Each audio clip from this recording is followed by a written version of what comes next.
Well, good evening, everyone. I just want to say thank you to the nice words that people have said about my first video, which was comparing a couple of Judas Priest albums. I got a wide range of musical tastes, and I kind of, when considering where to go next, I thought, well, we'll keep in a similar vein. Another subject I know is very near and dear to my heart, and a lot of people's as well. I'm gonna pick a band, but the second best known lineup of it, which was actually my favorite, which is the Ronnie James Dio led Black Sabbath. Now, don't get me wrong, I absolutely adore the Ozzy led lineup. I've seen both of them in concert. I had the privilege to see the Heaven and Hell lineup as well as the classic, and then minus Bill Ward on the 13 tour. The band that night was amazing in Chicago. I had the chance to see the Dio-led lineup three times over on the east side of the state here in Michigan. Saw them at Cobo Hall in 2007, at the Old Pine Knob in 2008 as part of the Metal Masters tour with Judas Priest and Motorhead and Testament. That was a great show. Oh my God, that was a great show. And then at the Meadowbrook Music Theater in 2009 in Rochester Hills, which sadly turned out to be Ronnie James Dio's last tour before he succumbed to stomach cancer the next spring. So I feel very privileged to have seen that lineup. I've been into that lineup for a long time. The first two Black Sabbath tapes I got when I was getting into the band, one had Ozzy and one had Dio, and those remain my favorites from those respective lineups. So anyway, I want to preface this too by saying, first of all, this is all my opinion. You might very well disagree with it, and if you like some of these albums better or not at all, that's up to you. That's fine. But there are no bad Ronnie James Dio albums with Black Sabbath or Heaven and Hell, whatever they call themselves. To say they're lesser, yeah, okay, that's fair, but there are no bad ones, and that's just kind of the way it was. It's pretty universally felt that way. So one that really isn't in the running here is what spurred their final reunion in 2006. A lot of glare on that screen. Was the Dio Years compilation. Warner Brothers wanted to put out a compilation featuring Ronnie James Dio on vocals and not just the Ozzy stuff. So anyway, there you go, the Dio Years compilation. It had 3 new songs on it, and they were good. The Devil Cried, Shadow of the Wind, and Ear in the Wall. Were they as great as everything else that came before it? That's a matter of opinion. I liked them. They were certainly fun to hear. It was neat to hear a couple of them in concert in 2007. But I'm not really considering that because it's a hits package with a couple of new tracks thrown on. I'm going to separate this into two sections: the live albums and the studio albums, because I don't want to sit and say, oh, well, this studio album is better than this live album, etc., etc. So we'll start with the live records, going from perhaps least best to best. And I think among Sabbath fans this is kind of a consensus. We're going to go with Heaven and Hell live in Europe, which was also live at the Wacken Festival in Germany. This was taken in 2009, about a month or so before I saw them. Same set list. The performances here were amazing. The reason it's the least is for the absolute travesty of editing that was done. There's a DVD, and it might be on Blu-ray by now, I don't know, where you can see the whole show, and it's got all the audience interaction. This one actually cuts out the drum solo. It cuts out Country Girl, that was the intro to Neon Nights, which they were closing the show with by then. Takes out all the dialogue, takes out a lot of the personality. Again, phenomenal. They were touring behind The Devil You Know, which was their first new studio album since 1992. The band was on fire. but the editing on the CD, you know, at this point, if you've got a decent sound system, do yourself a favor and watch the show instead. Next one, and this might be a little controversial to some fans out there, but I'm going to go with, and this was a limited release but official release of Live at Hammersmith Odeon, and this was done over the course of New Year's Eve from 1981 to 82. It's a very similar set list to their officially released one, which we'll talk about here in a minute. It's really cool because it took the band really at one of their creative peaks. This one differs from the official live one that was released in the 80s because it has Country Girl and Slipping Away from the Mob Rules record. Still has a lot of the Ozzy songs. Ends with Children of the Grave. Really strong performance, though. This was taken over the course of 4 nights. They picked kind of the best recordings and best performances for each. This was a limited edition of 5,000 that came out at the time. It was later released as part of the Mob Rules, one of the many Mob Rules remastered. I have number 2,398 out of 5,000. So really good to listen to. Definitely worth checking out if you're a Sabbath fan. Next we have, and this one might surprise some of you that I rank it a little higher, but I've always really liked, despite all the controversy, and it kind of broke up the band at the time of the Dio Appice camp versus the Iommi Butler camp, but Live Evil. I've always thought this was a tremendous live album. I've got the 2-disc edition here that came in the Rules of Hell box set. I had the original single CD release too from the 96 Castle remasters that did the same thing as a previously mentioned album. It cut out a lot of the banter and everything. It wasn't the complete album. So anyway, this one really strong.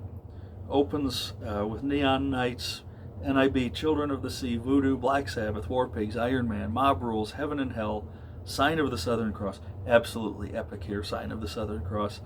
Into Heaven and Hell Continued, Paranoid, Children of the Grave. There's instrumental intro and outro on here. There's somewhere, somebody has to have it, but there's footage of that. It's never seen the light of day, but it was filmed. Black Sabbath camp, Tony Iommi, if you ever hear this, I'm just one of millions pleading, please, please, please put the put the Live Evil footage out. It would be phenomenal. And then my favorite live album, and perhaps this is because this was recorded about a month before I saw them in Detroit at Cobo Hall, and this may not be everybody's favorite, but it's mine, is the Live at Radio City Music Hall. This was taken after a short Canadian run that they did. This was the first American date that they did. They had performed together since 1992. It opens oddly, but it really works with After All the Dead, then Mob Rules, Children of the Sea, Lady Evil, Sign of the Southern Cross, Voodoo, The Devil Cried, which was a new one at the time, Computer God, Falling Off the Edge of the World, Shadow of the Wind, which was another new one. The 2 new ones were from the Dio Years compilation, Die Young, Heaven and Hell, Lonely is the Word, and Neon Knights. And it's a barnstormer of an album. Absolutely phenomenal. A lot of glare there, so you kind of see the inner case.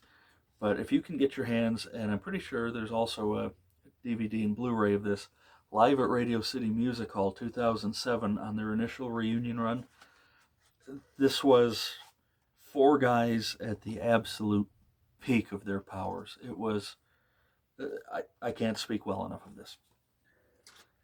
So there are the live albums. And now there are actually as many live albums as there were studio records. So once again, I preface this by saying there are no bad ones. This is my opinion, pretty well regarded. Some may be less than others, but there are no bad ones. 2009, the band released their last studio record, They were under the moniker of Heaven and Hell, so they weren't tied to the old Ozzy era Black Sabbath stuff. The Devil, you know, it's a strong album. It's not as diverse as the rest on here. Um, Maybe they waited too long. Probably waited too long. But again, there's some really strong songs on here. Fear is just crunchy.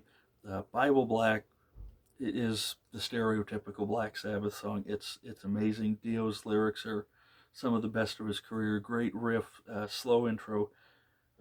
Double the Pain, Follow the Tears.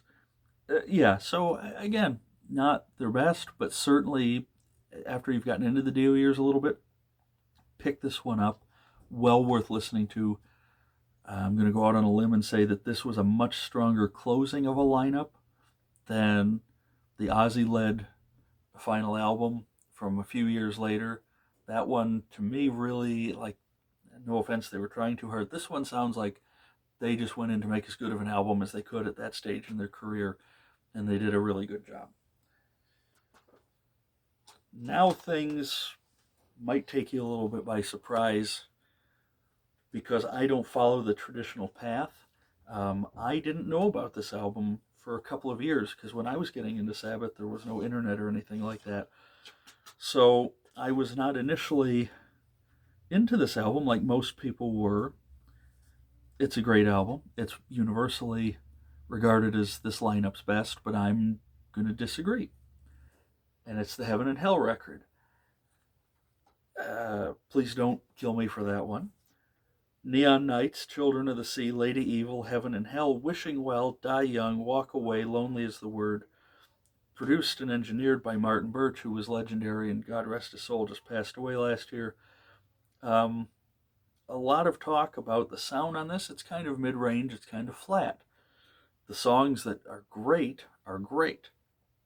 Neon Nights, of course, is a real thrashing song. Children of the Sea, the first one they wrote together, it's everything you want in an epic song. The title track, for those watching who know Black Sabbath, that's better than just about anything any other band has ever done. It was a morality tale. It was a mysticism tale. It was Ronnie James Dio really being allowed to come into his own after the previous bands he'd been in. Yeah, a lot of people like Die Young. I'm actually, could kind of take or leave it. Couple not so great songs, Walk Away and Wishing Well. They're good songs. They're really good songs, but they're not nearly as good as the others. Lonely is the Word, very spacey, sort of harkens back to the Master of Reality time. But yeah, out of the 4 studio records, number 3 for me is Heaven and Hell.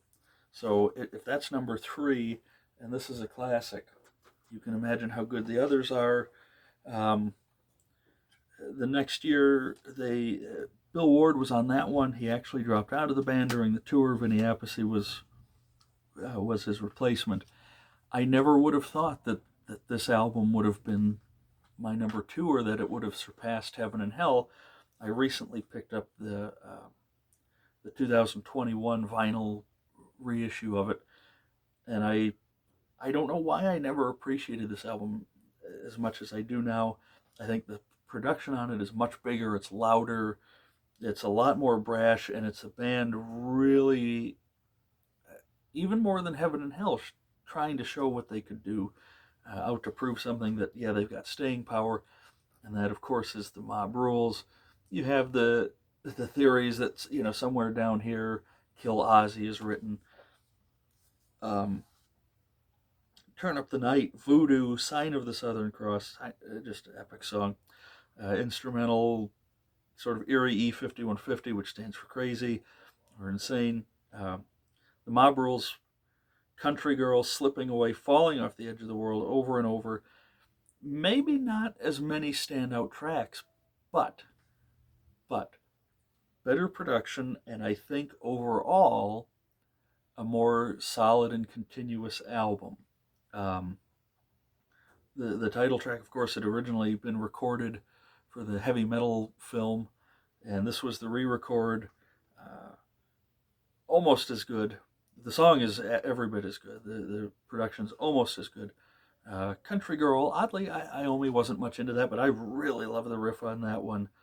I mentioned Sign of the Southern Cross and Falling Off the Edge of the World, the two slope building epics that were just, you know, built up to a climax that were unbelievable. Um, so, my number two, which again, I didn't think it would rank this high if you'd asked me even 6 months ago, but it does now, and that is Mob Rules, which can only leave one final studio album with them. And this one, probably a lot of people might not put it this high. I do, because this was one of those two first albums that I mentioned. I picked up Sabbath Bloody Sabbath by the original lineup, so I had never heard anything about Paranoid or whatever. And the Dio years, I picked up Dehumanizer. Now this is the third copy of it that I own. I have I had the cassette tape, I had the original CD pressing. This is the Rules of Hell box set from 2010 or 11, whatever year it was. And then I have the vinyl repressing of it from a couple of years ago as well. So this album, nothing like anything that came before. Very little mysticism, very grounded in reality. The tracks on here they flow so well. They're brutal. I mean, this was an angry band. This was a band getting back together. There was a lot of tension in the studio, but it worked. It really worked. Iommi's guitar sound on here was some of the best he's done. Dio was, I think, 50 years old already, or close to it, when he recorded this. His pipes, I don't think they ever sounded better than on this. Computer God, After All the Dead, TV Crimes, about, if those of you who remember the 80s and early 90s, all the TV preachers getting in trouble, Letters to Earth, Master of Insanity, Time Machine, and there's a later version of it tacked on as a bonus here that was used in the iconic movie Wayne's World, Sins of the Father, the only ballady one, Too Late, on here, which is epic. It's monstrous. It was Ronnie James Dio's kind of big middle finger to the world. And then on the original album, Buried Alive, just a slow, almost middle of the road dirge. And here's a picture of the band at the time. You can see kind of moody, kind of eerie. None of the guys looked to be in a great mood then. And that was kind of the mood of this album, but yet there's underneath the pessimism and the reality, as with so many of Ronnie James Dio's lyrics, there's hope here. It's not a hopeless society. This is almost more of a warning saying, hey guys, here's where we're at, here's what we need to do. And, Computer God came out in 1992. Who would have thought how much technology would overtake it? I mean, I'm recording this on a phone, for goodness sakes, as most people do now. So there you have it. My lineup for the studio records: 2009's The Devil You Know, under the Heaven and Hell moniker. 1980's Heaven and Hell, which classic. 1981's Mob Rules, also classic. And then probably for personal reasons, but I will stand by this musically, the most consistent record they made, my favorite, is Dehumanizer from 1992. It's really a shame that this was the last stand for a while. There was all the nonsense with wanting to open up Ozzy's alleged farewell shows. I'll go out and say it, they never should have put Dio in that position. He wasn't asked, but they made up, years later, and we got several great tours and great music out of it. If you want a continuation of this album, Ronnie James Dio put out one a couple years later called Strange Highways that sounds basically like a sequel to this, and there's always been the rumor that some of those songs were supposed to be on the sequel to Dehumanizer. And the next album that Sabbath put out, called Cross Purposes, was strong too. It didn't, it suffered from so many lineup changes, lack of publicity, no Dio on it, but it had Butler and Iommi.